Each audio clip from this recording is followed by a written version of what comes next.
My name is Mary Jo Malchak. I graduated Cleveland State University in 1983 with a Bachelor of Music and Education. My single most biggest challenge as an undergrad was typing papers. It was so painful, I never got above a 3.2. This miraculous tool saved my life many times. And Avery correcting strips were even better because they could erase entire lines. Believe me, whiteout is a good name for the condition many of my papers were in.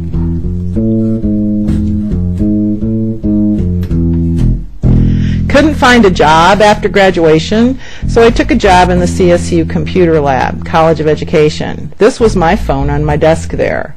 I worked every day 2 to 10, monitoring teachers doing homework for introduction to computer classes. I even taught some of those classes myself.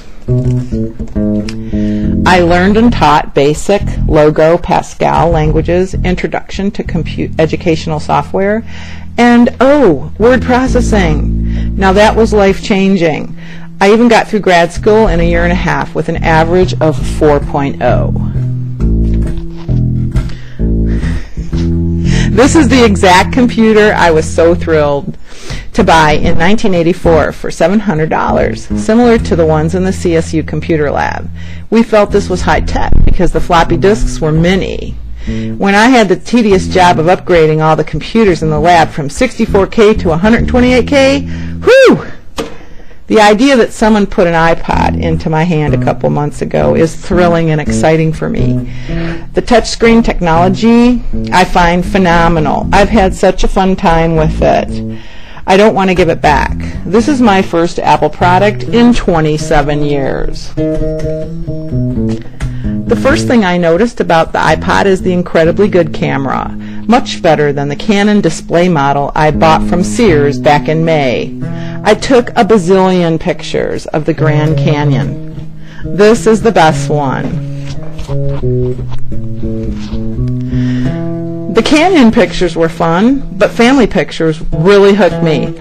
I got a sense of ownership from taking many pictures of the people who mean so much to me. This is Michelle, Deb, and Sophia. Deb is my French daughter, Sophia my real daughter, and Michelle their goofy friend. Now we come to some serious heartstrings. My puppeterness, Salsa. Salsa is a rescue dog, part cocker and part question mark, a dead ringer for Lady from Lady and the Tramp. Salsa will be 5 in August and weighs 18 pounds. He prances like a little pony when he walks, and he has his own page on my website. The next iPod hook for me was the TED videos. I had enjoyed them previously, but the fact that they were loaded onto my little iPod was terribly amazing to me. The poetry and the inspirational messages, plus the idea that they are perfectly and completely free. VoiceThread really helped me understand the interactionary power of Web 2.0. I created a sample voice thread about my dog Salsa. I really hope to use VoiceThread by uploading a scan of a royalty-free song and have students play the song for their comments, or type in note names. I was introduced to Digo by Sandy Story in TST3. I learned about those sharing capabilities, bookmarking, and tagging. It became a way for me to catalog my web explorations and to share with my colleagues. I hope to use it more in the future and to locate more and more pertinent resources. My experience with Skype began when my French daughter, exchange student, introduced me to her family in France. I would like to use Skype as a pen pal device for another local beginning orchestra to share songs in real time and their personal achievements. School Point, my website. In my website, every classroom is a different school. I have many pages with royalty-free songs, sound file links for the various orchestra instruments played by myself and/or student teachers, and I have newsletters for parents and paper-free uploads of student assignments.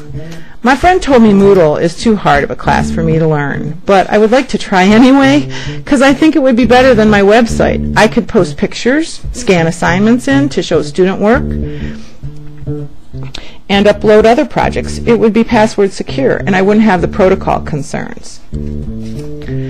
PBL. I would like to try some baby step PBL at least, with an open-ended assignment allowing students or groups to create presentations of performances or original compositions using the technology available to them at home or at school. I have been using Google Docs to share spreadsheets with the middle and high school orchestra director. We track and coordinate the Lakewood String Instrument Rental Inventory, the LHS/5th grade tutoring program, and the MS Locker assignments. Google Docs saved me gas money, many emails, and face-to-face meeting time. Windows Movie Maker was introduced to me in a Green Book class with Chris Riggle. Where we imported pictures, we wrote on them, we overlaid music, narration. I used Windows Movie Maker for this project, and no, it's available on all Lakewood computers, so it'd be great for PBL. All my students enjoy YouTube, and I love it too. I created an account for the video you're viewing.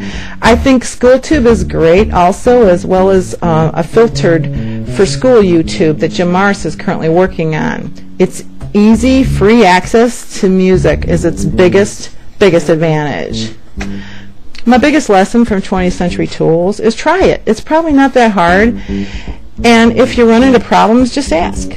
Student teachers and other people in general love to share their tech knowledge, so I will simply remember that. Thank you to all my tech mates for viewing this and helping me along the way.